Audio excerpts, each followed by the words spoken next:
Welcome to another edition of Podell's Screencasts, where today we're going to be discussing political parties, which, by the way, are nowhere mentioned in the Constitution of the United States. We're going to be discussing not only what they do, but also the philosophical roots behind the two parties, the two major parties in the United States of America, the Democrats and the Republicans, and how the debate that they represent is actually just about as old as time. And we will take their logical premises to their absurd conclusions, although frankly, the human experience is often absurd. So you will note some realistic tragedy therein. But first, let's begin with what parties actually do. They do some very helpful things in the United States. What they represent, really, political parties, are a coalition of like-minded people who hope to control the government, who hope to propel government in a direction that is in line with their philosophy. Political parties provide organization, they nominate candidates, they inform and activate supporters, and they also simplify the voting choices for the voters. If one votes for a Republican or a Democrat, there's a familiarity with the brand and implicit familiarity with a number of positions that a candidate who subscribes to that particular political party will represent when representing that constituency. Okay? We have a two-party system in the United States. They represent, at their heart, a fundamental disagreement about the role and size of government in the United States, as well as a fundamental disagreement about the nature of the human experience. And really what this means is that the two parties represent two different assumptions about what government is capable of doing and what government ought to be doing. The Republican Party, in point of fact, represents Cicero's vision of the Republic. Cicero, the Roman philosopher. Cicero believed that government's primary duty was to protect individual liberty, and so governments should never become too large nor represent the will too greatly of the majority.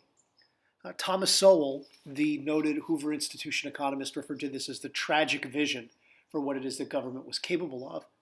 Whereas the Democrats represent Plato's republic, Plato, the ancient Greek philosopher.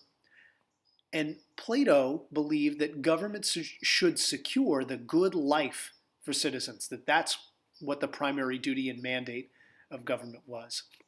Now let's start with the Republican vision. Okay, the Republican vision, government should protect individual liberty. It's Cicero's vision. What one can infer and predict about Republican candidates is that they will push for policies that limit the potential harm that government can do.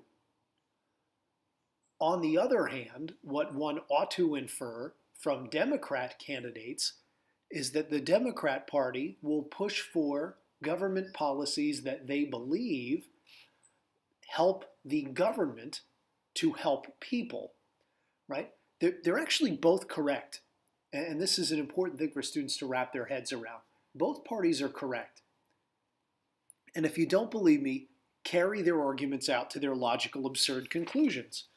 On the one hand, if you take the Democrat premise to its conclusion, as you see in this chart, if government has a moral obligation to act and to act and to act, what one ends up with is a tyranny that's exercised nominally for their benefit, but a tyranny nonetheless, an all-encompassing totalitarian state. I'm not saying that Democrats are totalitarians. I'm saying that if you take their argument that government must act to its logical conclusion, that's where one ends up. Coincidentally, if one were to take the Republican vision to its logical conclusion, that government represents a primary threat to the liberty of citizens and continues to strip away governmental power, eventually government can no longer be empowered enough to protect liberty as Cicero would wish. Therefore, we end up with anarchy. We end up with not enough government to protect citizens. Right? What's the message here? The brilliance, perhaps, of the two-party system that has played itself out from the primogenitor parties, the Federalists, which are the primogenitors of the Democrats, to the Democratic Republicans, which are the primogenitors of the current Republican Party.